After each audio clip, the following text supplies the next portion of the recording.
At midnight, the ocean does not sleep. It changes shifts. Something enormous is rising from the deep. Billions of tiny animals making a journey that happens every single night on every ocean all over the planet. Predators are already waiting, and somewhere below you, the water is starting to flash with living light. The sun drops below the horizon and the ocean's surface goes still. But a few hundred meters below you, something has already started moving. During the day, the deep ocean is a hiding place, cold, black, and almost completely silent, a zone where billions of animals wait, suspended in the dark. Scientists call this dense band of life the Deep Scattering Layer, or the DSL. It sits roughly 300 to 500 meters down, packed with small fish, squid, jellyfish, and tiny crustaceans called copepods. So tightly concentrated that when World War II Navy operators pointed their brand new sonar at the ocean floor, they got a confusing reading back. The seafloor appeared far shallower than their charts said it should be. And stranger still, it moved. Every night it crept upward. Every morning it sank again. They thought they had found a second seafloor floating in the open water. What they had actually found was life. An enormous living layer of animals, so dense that their swim bladders bounced the sonar signal right back to the surface, creating a false bottom effect. Not rock, not sediment, billions of animals stacked together in the dark, breathing. Visual cue.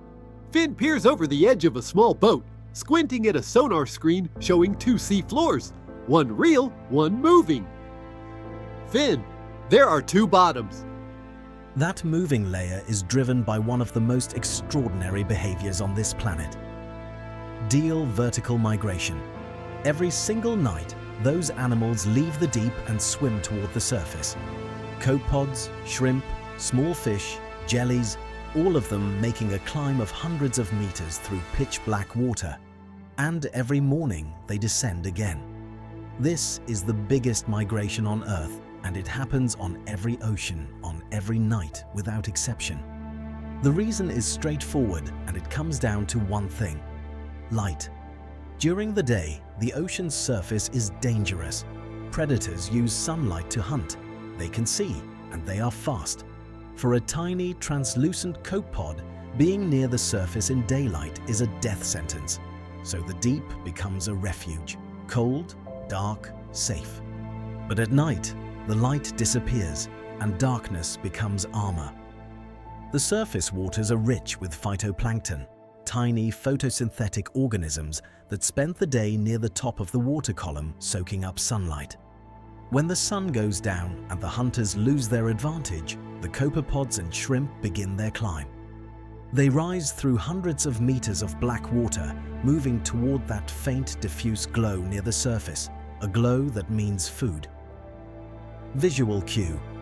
A single copepod, translucent and almost invisible, rising slowly through dark water.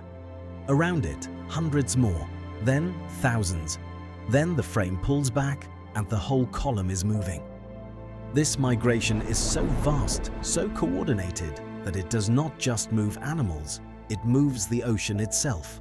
Research has shown that the sheer scale of vertically migrating creatures creates actual turbulence in the water, physically stirring the column as billions of bodies push through it. And there is a quieter consequence too. As these animals feed at the surface and then descend, they carry carbon downward with them, locked inside their bodies and released as waste in the deep. That waste sinks to the seafloor, removing carbon from the upper ocean and from the atmosphere above it. The ocean's nightly commute is, without any drama, helping regulate Earth's climate. Every night, unseen, automatic. But the animals rising through the dark do not own the darkness. The predators that could not hunt them in the deep during the day have followed them upward, and the hunters are already waiting at the surface.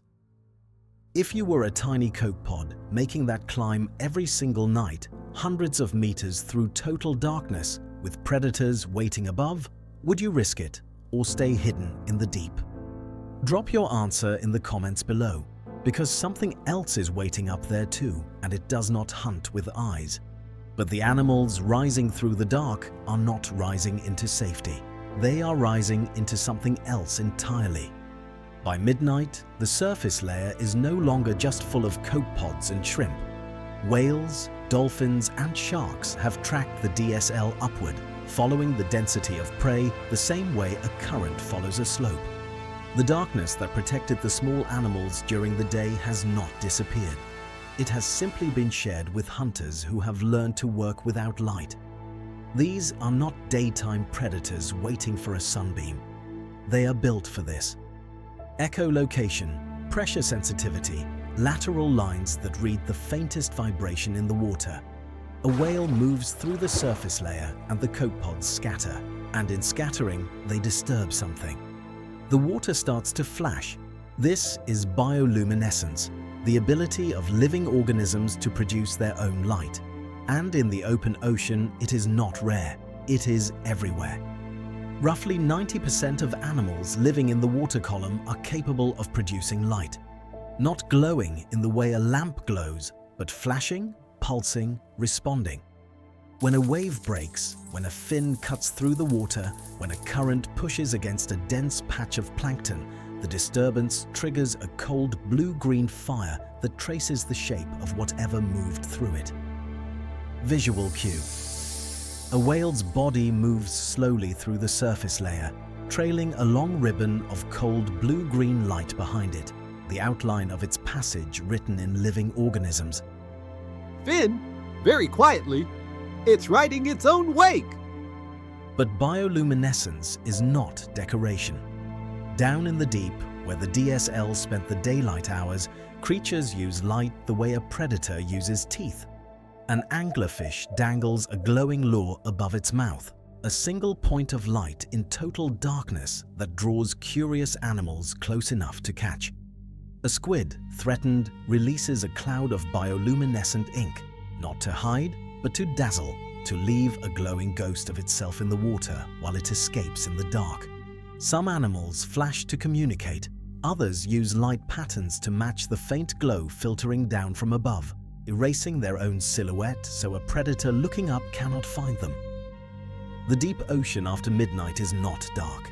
It is full of signals, a language written in light that took hundreds of millions of years to develop. And then, once a year, something even more precise happens.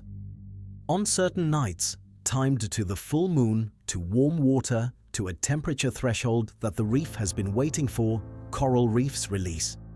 Billions of eggs and sperm rise simultaneously from the reef structure in a slow, upward blizzard of white.